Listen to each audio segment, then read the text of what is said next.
Woking, and it's lovely to see so many of you here for the recording today of H.G. Wells' The Time Machine, a musical adventure. I'm Carrie, I'm a producer here at Radio Woking, so this lady's in charge today, okay? Yeah, don't be so shocked, sir. It's 1959, look at the times. You know, I wouldn't be surprised if in 50 years there's a female Prime Minister. Is that the sound of an alien technology I hear? Hello, allow me to introduce you to the real star of today's show. This is George Herbert, everybody. Good evening. That's rather unprofessional, isn't it? Yes, that's right. What do you call that? Oh, it's called a theremin. I call it a terrible din. Jolly good, yeah. Right, shall we, maybe we should just crack on, Yeah, I George. think probably we should, yeah. So you're all ready? Yeah. By the way, this isn't a live recording, so I might stop it at times to give George a little direction or to fiddle with some knobs. Don't worry, that's technical producer talk. So, okay, Owen? Oh, yes? Okay, a little bit of hush. A little bit of hush.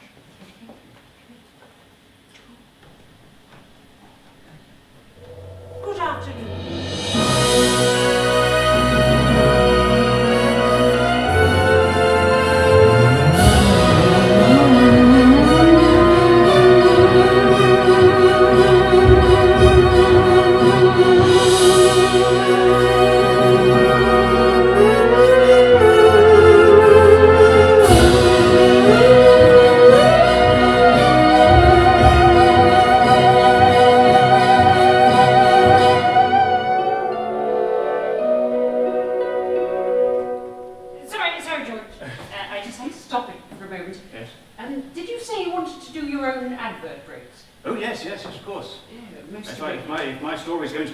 I want it to be interrupted by me in my own way. Do you disapprove of the modern advertisements, Mr. No, not at all. I think the ready availability of cars and toothpaste and washing machines, it's the sign of the democratization of the science and technology in the modern world. It's an evolutionary socialism at work, if anything. The 50s are truly an exciting time.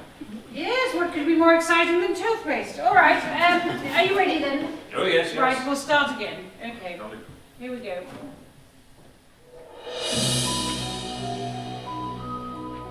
This is the story of the fourth dimension, time. This is the story of the first man to manipulate time. This is my story, the story of the time traveler. Picture the scene. A dining room in Richmond. A Thursday evening in 1895. Impatiently awaiting my presence at the dinner table, a group of carefully selected guests, including a psychologist, a communist, the editor of a well-known daily newspaper, a silent man, and a chap called Philby. Sorry, George, sorry. Sorry to interrupt, but this is radio. Is there any point in a man called the Silent Man? Can we cut him? Well, no, we can't cut him. He's in the book. Well, what does he do in the book? Well, nothing. So he doesn't say anything and he doesn't do anything. Does he not have a proper name? Well, most of them don't have names, actually. Well, do any of them have names? Well, Philby, like I said. Who's Philby? I don't know, actually. It doesn't say. I rather like it, though. It creates suspense. Creates confusion, more like. All right, that's fine. May I? Yes, of course. Yes, crack on. There they all sit, my guests, awaiting my arrival, eating at my table, drinking my wine, and endlessly complaining about me. Gentlemen, please, I don't want to be here either. I mean, who wants to waste their time with stuff and nonsense? Some preposterous story about time travel. Mr. Editor, do you genuinely believe he's built a time machine like he says he has? No, probably a load of old cobblers. But whether it's real or not, I smell a story. And as the editor of the Woking Examiner, it's my job to give my readers a ripping yarn. Well, there's a science behind it. It's theoretically possible. I don't care about the science because my readers don't. People are tired of experts. They want to read about people, heroes and villains, not particles and farticles and what have you. So, I need to find out what sort of a man this time traveler really is. And you're all going to tell me before he gets here. Calm down, one at a time, please. You, what's your name? It's Philby, sir. Philby, eh? How do you know our host, Philby? Tell me everything. Well, sir, it all happened in this very room. Mine is a terrible story, make your blood run cold, it will. 'Twas a year ago on a stormy night, when the hour was late and the moon was bright, our host extended me an invitation to beyond the veil. He called me round 'cause he knew that I believed in ghosts and stuff. And on the table where we sat, the Ouija board was laid out flat, and I hoped that we might contact my sweet Harriet, my one and only love. My dear departed Harriet, she was the prettiest horse that ever pulled an hansom cab.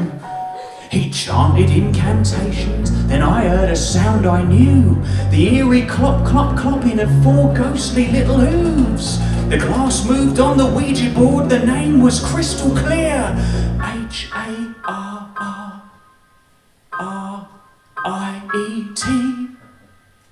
And then the spectral vision of my Harriet appeared. And all the lights came on, our host stood up and said, "Game's up. My gullible friend, I'll drop the act. There are no ghosts and that's a fact. The things you can do with a mirror or two, some magnets and a couple of coconuts." He told me it was stuff and nonsense, load of bloody nonsense. I've never heard such balderdash, bilge and blarney, positively balmy. Stuff and nonsense, simple as that. Wonderful, thank you, Mr. Trilby. Philby, sir. Whatever. What about you, Mr. Psychologist? Give us the scoop. When I first met our host, he paced about and agonized. While fingering his test tubes, he sucked big cigars and said to me he thought an awful lot about his mother. Which is no surprise. "You must think about the future, son," she drilled into his head. She pushed him to prepare himself till he could think of nothing else. He said, "I'm tired of waiting for the future, so I'll travel there instead."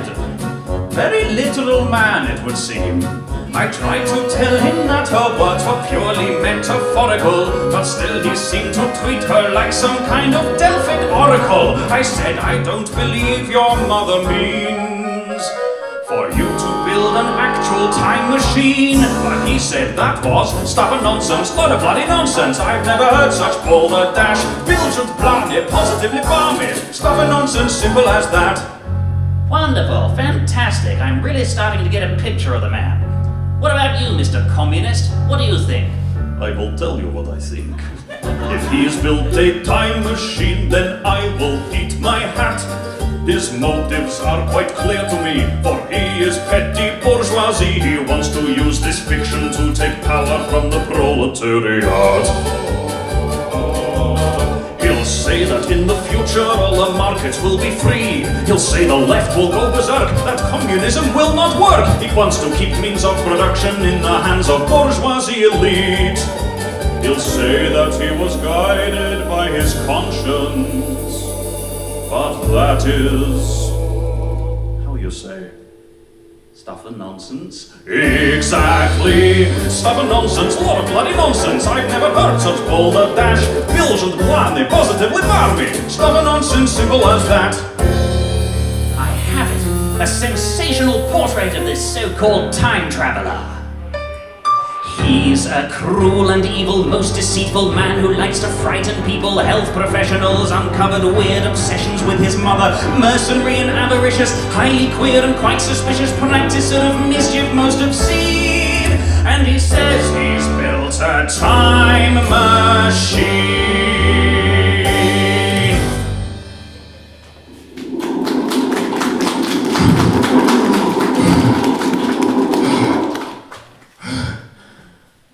Gentlemen, Good heavens! What happened to your clothes? and your face, it's bleeding. Where are your shoes? Forgive my appearance, gentlemen. I must sit down. I have just returned from the future. Haven't they any clothes brushes in the future? I have more pressing needs at current than clothes brushes. What, like a bath? Phew. Oh, shut up! Give me food and drink. George, do you read the phone, please? Oh yes, please do the phone. Give me food and drink.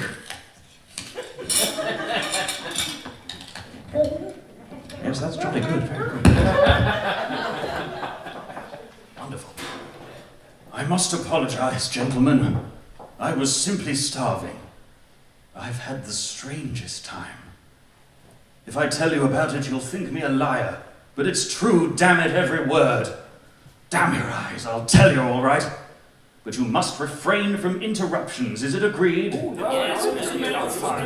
Jolly good. Then I will begin. It was at 10 o'clock today that the first of all time machines began its career. I put one more drop of oil on the quartz rod and sat myself in the saddle. I drew a breath, set my teeth, gripped the starting lever with both hands, and in one swift movement, I flung myself into the future. The little hands upon the dials that registered my speed raced round faster and faster. The night came like the turning out of a lamp, and in another moment came tomorrow. Then night again, day again, until it merged into one continuous grayness. The laboratory grew faint and hazy and disappeared. I saw trees growing and dying like puffs of vapor. I saw huge buildings rise up faint and fair, then pass like dreams. The whole surface of the earth was changing, melting and flowing before my eyes.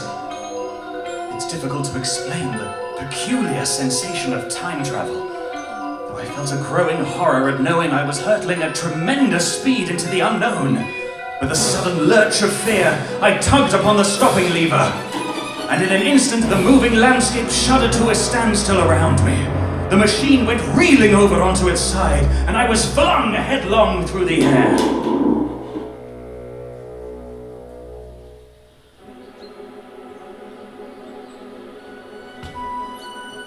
Where was I? When was I? I must have been stunned for a moment, but when I gathered my wits, I took in my surroundings. I seemed to be sprawled on a lawn in a garden, surrounded by rhododendron bushes. A colossal statue, carved in some white stone, loomed above me. It was in shape something like a winged sphinx on a pedestal of bronze. It set me wondering, what strange developments of humanity, what wonderful advances upon our rudimentary civilization might I meet? What was that? A rustle in the bushes? Suddenly, a strange little figure appeared among the foliage. It was a tiny man, 4 foot tall, clad in a purple tunic, beautiful of face, yet indescribably frail. 2 more followed him out of the bushes and approached me with wonder on their pointy little faces. They were not afraid of me, and spoke to each other in a strange and liquid tongue. Others crept from the bushes. Soon I was surrounded, 8 or 10 of them, laughing and tugging at my clothes. But there was something in their graceful gentleness that allowed me to relax, a certain innocence, a childlike ease. Besides, they looked so frail I could fancy myself flinging the whole dozen of them around like 9-pins. To my alarm, some of them began poking at the time machine, so I quickly unscrewed the lever that would set it in motion and put it in my pocket. Then I turned to see what I could do in the way of communication with these funny little fellows. Greetings! My name is... Sorry, what? Eloy? Is that the name of your people? Fascinating. Well, my name is, yes, you did say that already. Oh, singing. Is that how you communicate? Well then, I shall sing too. I'm rather good at it, you know. Principal baritone of the Working Light Opera Society. Hello, my friend. friends, will you impart your learned wisdom unto me? I come to you, a humble guest from 1895 AD. Oh, do you still use the Gregorian calendar? Little shy, eh? Well, I'll get the ball rolling, tell you about my world, then you can tell me about yours. Though your technology must surely better mine, let me extol the great inventions of my time. Combustion engines, telephones, electric lights and radios, moving pictures, motor cars, shredded wheat and drinking straws. What great advances have you made since 1895? Yes, please do show me. Ah, you brought me some fruit. And a daisy chain. How charming. Well, let's talk politics. We're in a time of peace, that much is clear. Let's see, where shall I start? We had this chap called Marx who had some jolly interesting ideas. How can I put it? The common man will overthrow the ruling class. All will be fair, we'll have equality at last. Is that the kind of classless communism you've developed here? Oh, you're going through my pockets now, are you? Oh, what? Oh, what, this? Surely you have these. Well, it's very simple. Look, you strike, they burn, producing light and heat. Good Lord. It's just a match and nothing more. You must have seen a match before. It's fire, simply fire. Even cave people understood fire. But you know, don't put it in your mouth, it's not food. No, where are you taking me? To your seat of government, perhaps? Or just to a grown-up? Good Lord, this looks like some sort of palace. Or it used to be. In its heyday, it must have been rather grand. Oh, right, I see. So this is where you sleep. Like little children, just on the floor, all gathered in a heap. What architect designed these walls? Somehow I doubt you built this hall. What's that? I'm making too much noise, alright. I'll use my inside voice. You're tired, very tired. Eating fruit and picking daisies makes you tired. You know, I think I might have built this bloody time machine in vain. God, if you say Eloy one more time, I think I might just go insane. God, shut up! You think that maybe in 800,000 years you might have exercised that thing between your ears. Instead you've let it vegetate, you've let yourselves degenerate. What little sense humanity retained, gone down the drain.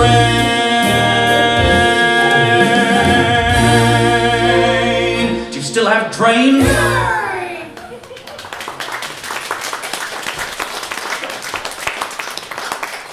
God, had humanity come to this? Had I built a machine capable of time travel just to be surrounded by giggling nincompoops? I thought this was the future, not a giant children's party. I'm so sorry, I want to eat something other than fruit. That's all they eat. Fruit. But there's more wit in a plum than the whole bloody lot of them put together.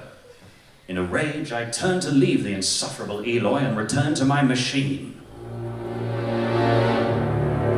which was no longer where I had left it.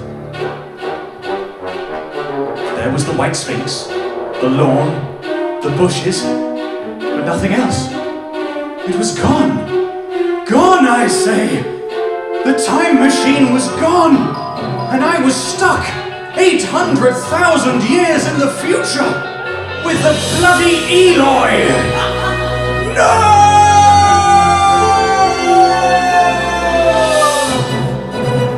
Thank you very much, ladies and gentlemen. We do like to leave you on a cliffhanger. Thank you.